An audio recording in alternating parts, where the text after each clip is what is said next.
checking the rad's going to fit, which it does just as well.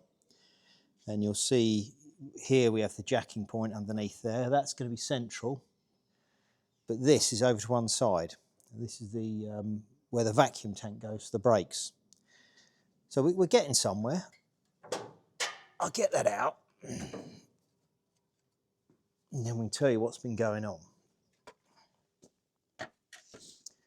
So finalise that chassis rail that side, and then I've done all the repairs to this side and tied that all back in together, which you'll have seen if you've been watching.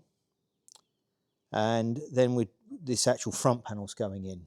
So I'd made a front panel before, and then these bits have to come off the original. So here's the original. That's the original one that come off it. So you can see it's pretty rusty, pretty peppered and a bit thin, not very nice. So that's that. So that's come out. Let's say the vacuum tank mounts come off of there. And then from the centre there, this jacking point, which don't use the jacking point on one of these because they collapse. It's not a good thing to use, or for towing. That was its original intention, what they put it there for, but don't use them.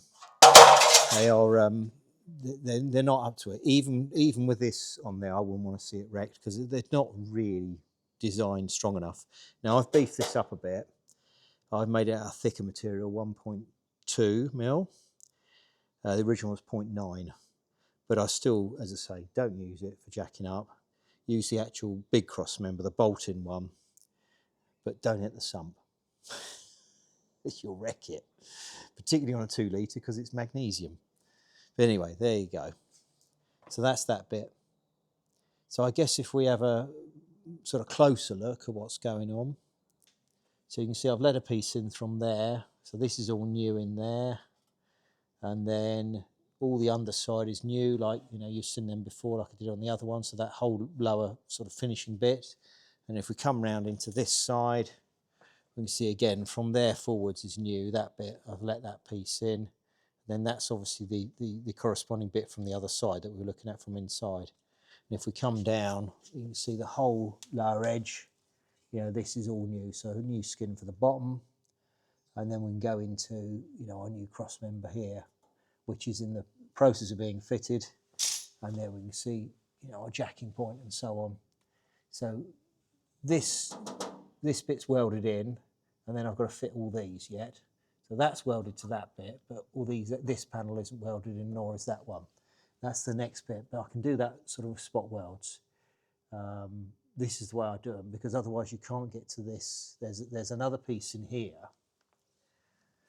So if you imagine you've got that bit, and you've got that bit, and then you've got the other bit, which is where this tie rod thing mounts on. So you've got one in there that you can't get to if you've got this in one piece. And also you have to sort of take these off first, these bumper irons, and I like to leave them on and then, you know, assemble it in situ. Little bit awkward way of doing it. Some people would weld that together first and then put it in, but I like doing it this way. And then you see, so we've got all new wiring tangs, they're all going in. I've bent this one over because you can see I've got to get the, that's where the radiator plugs into, doesn't it? Where the bottom, you know, those pins on the bottom go in there.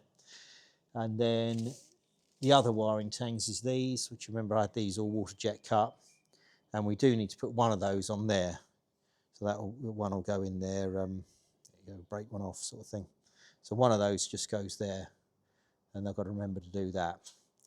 It's only got one there, I don't know why, but that'll go on and that'll be it. So you better let me get on with it. But what I've never said, and what I'm going to say, is don't forget to like and subscribe. Now, I don't normally bother to say it because, you know, wasting time really. You're listening to that, me saying that every single week, but it is important for the channel.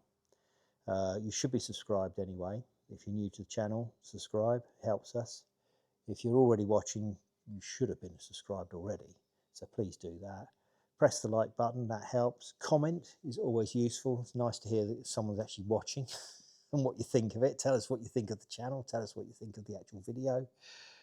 And the hype button, that's really important for a channel of our size. It's apparently more important than liking. It's a new thing. So if none of our subscribers or viewers are pressing it, it's going to, you know, we're just going to sort of disappear as a channel, aren't we? So whereas if you push it, you know, might help a bit, and you know, more people might get to enjoy it.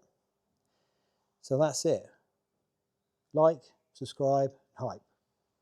And hype it to your friends in person if you've got any. Or you might be too busy watching this and never go out.